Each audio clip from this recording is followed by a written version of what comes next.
जय श्री कृष्णा, राधे राधे। और आज जो है 7वां अध्याय का महत्व हम जानेंगे कि श्रीमद् भगवद गीता के अध्याय 7 को पढ़ने, सुनने और सुनाने का क्या महत्व है। तो भगवान लक्ष्मी जी जो हैं, नारायण जी से भगवान से कहती हैं कि भगवान श्री मद् भगवद गीता का अध्याय 7 का जो महत्व है मुझे समझाइए कि अध्याय 7 को पढ़ने, सुनने और जानने से क्या लाभ होता है, क्या महत्व है। तब भगवान विष्णु जो है लक्ष्मी मैया को यह सुनाते हैं कि लक्ष्मी मैया सुनो, 7वें अध्याय का जो महत्व है वह यह है कि भगवान का जो श्रीमद् भगवद गीता का अध्याय 7 है, उस अध्याय 7 के महत्व में यह कथा है कि एक पटेल नाम का नगर था और उस नगर में एक जो है ब्राह्मण सगुण कर्ण का नाम का एक वैश्य जो है व्यापारी रहता था। और वह अपने व्यापार करने के लिए नगर में गया और उस अपने साथियों के साथ व्यापार के लिए नगर पे जा रहा था। और नगर पे जाते जाते उस रास्ते पर एक सर्प ने डस लिया और सर्प ने डसने के कारण उसकी जो है अधोगति हो गई, अकाल मृत्यु हो गई।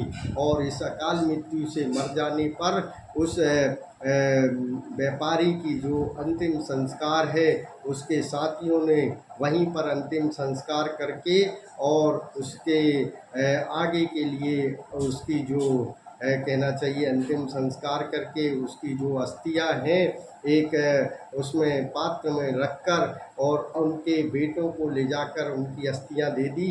और अस्थियां देकर जब उस बेटों को दिए, उसके 4 बेटे थे, सगुण कर्ण के जो बेटे थे वो 4 बेटे थे, उन चारों बेटों को दिया। तो उनके बेटों ने कहा कि यह जो है कैसे हुआ। तब व्यापारियों ने पूरी यथास्थिति उसके चारों बच्चों को सुनाया।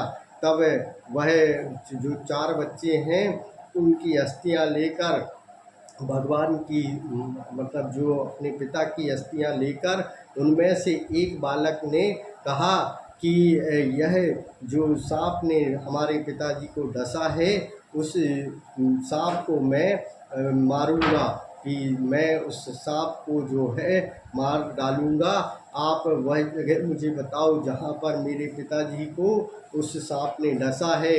तो वह जो व्यापारी, उसके साथ के जो व्यापारी थे, उसे ले जाकर वह जगह बताते हैं और बोले यह जगह है, सांप ने इसी जगह पे आपके पिता को डसा था। तब वह जो बालक है, जो बेटा है उसका, उस जगह को कुदाली से खोदने लगता है। कुदाली से खोदने पर उस जगह से वहाँ पर एक बामी थी, सांप की जो बामी है वहाँ पर बामी थी, उस बामी को खोदता है और खोदने पर वहाँ से एक सर्प निकलता है और सर्प कहता है तू कौन है, क्यों खोद रहा है, यह मेरी जगह को क्यों नष्ट कर रहा है। तब वह बालक बेटा बोलता है कि मैं सगुण कर्ण का लड़का हूँ, बेटा हूँ, और जिस सांप ने मेरे पिता को डसा है मैं उसे मारना चाहता हूँ। तब वह सांप बोलता है कि मैं बेटा तेरा पिता हूँ और मुझे इस अधम देह से मुझे मुक्त कराओ। तो वह सर्प जो है कहता है कि बेटा मुझे मत मारो और मुझे इस अधम देह से मुक्त कराओ। तब वह अपने पिता से पूछता है कि पिताजी ऐसी कोई विधि बताइए जिससे मैं आपको यह जो अधम देह है इससे मुक्त कर सकूं। तब भगवान कहते वो जो सगुण कर्ण है कहता है कि जो भी श्रीमद् भगवद गीता का नित्य प्रति पाठ करता हो उस व्यक्ति को बुलाकर हमारे अपने घर पर अध्याय 7 का पाठ कराओ और साथ में उस व्यक्ति को भोजन कराओ। और भोजन कराकर जब आप ऐसा करोगे तब मुझे अधम देह से मुक्ति मिलेगी। उसके बच्चे ने ब्राह्मणों से सारी गति को जानकर और सारे कर्मकांड को विधि विधान के अनुसार करके और यह पूरा क्रम जो किया जिससे उसके पिता को जो है अधम देह से मुक्ति मिल गई। और अधम देह से जब मुक्त हुआ तो उस अधम देह से मुक्त होकर स्वर्ग से एक विमान आया, और उस स्वर्ग में विमान जाते जाते जो है सगुण कण जो है जाते जाते अपने बच्चों को जो है आशीर्वाद देता हुआ गया, और जो है देवलोक को प्रस्थान किया। इस तरह से यह जो पूरी किस्सा जो है भगवान विष्णु जो है महालक्ष्मी मैया से कहते हैं, लक्ष्मी जी से कहते हैं कि अध्याय 7 का जो महत्व है, अध्याय 7 का महत्व यही है कि जो भी व्यक्ति अकाल मृत्यु मर जाए और अकाल मृत्यु मरने से वह अधम देह को प्राप्त कर लेता है, उसे मुक्ति नहीं होती है। तो अध्याय 7 का जो भी श्रीमद् भगवद गीता का अध्ययन करता है, पाठ करता है, ब्रह्म मुहूर्त में करता है, उस व्यक्ति को बुलाकर घर पे श्रीमद् भगवद गीता का 7वां अध्याय का पूरा पाठ कराना चाहिए। और यह पाठ कराने से जो है अधम देह से मुक्ति मिल जाती है। अकाल मृत्यु में मरे व्यक्ति को जो है अधम देह से छुटकारा मिल जाता है, और अधम देह से छुटकारा मिलने पर उसे जो है पितृ जो होते हैं खुश हो जाते हैं। यही श्रीमद् भगवद गीता का 7वां अध्याय का महत्व है।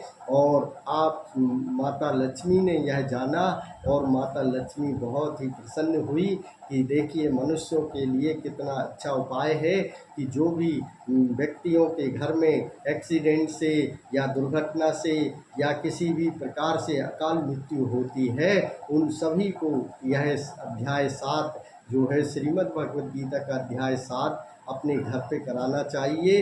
और इसको करने से आपके जितने भी पितृपक्ष हैं, जितने भी अधम देह में जो व्यक्ति हैं आपके कुटुंब के, वो सारे जो हैं पितृ जो हैं अधम देह से मुक्त हो जाते हैं।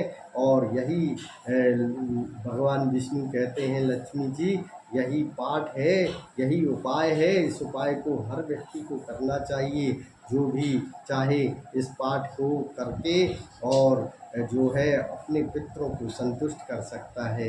यही महत्व है। जय श्री कृष्णा, राधे राधे। जय श्री कृष्णा, राधे राधे। श्रीमन नारायण ने नारायण, श्रीमन नारायण ने नारायण, लक्ष्मी नारायण ने नारायण ने नारायण, श्रीमन नारायण ने नारायण ने नारायण, लक्ष्मी नारायण ने नारायण ने नारायण, श्रीमन नारायण ने नारायण ने नारायण, श्रीमन नारायण ने नारायण ने नारायण, श्रीमन नारायण ने नारायण ने नारायण, श्रीमन नारायण ने नारायण ने नारायण, श्रीमन नारायण ने नारायण ने नारायण, लक्ष्मी नारायण ने नारायण ने नारायण। अब सौंप दिया है सारा जीवन भगवान तुम्हारे चरणों में है, जीत तुम्हारे चरणों में है, हार तुम्हारे चरणों में। अब सौंप दिया सारा जीवन भगवान तुम्हारे चरणों में है, जीत तुम्हारे चरणों में है, हार तुम्हारे चरणों में। जय श्री कृष्णा, राधे राधे। जय श्री कृष्णा, राधे राधे।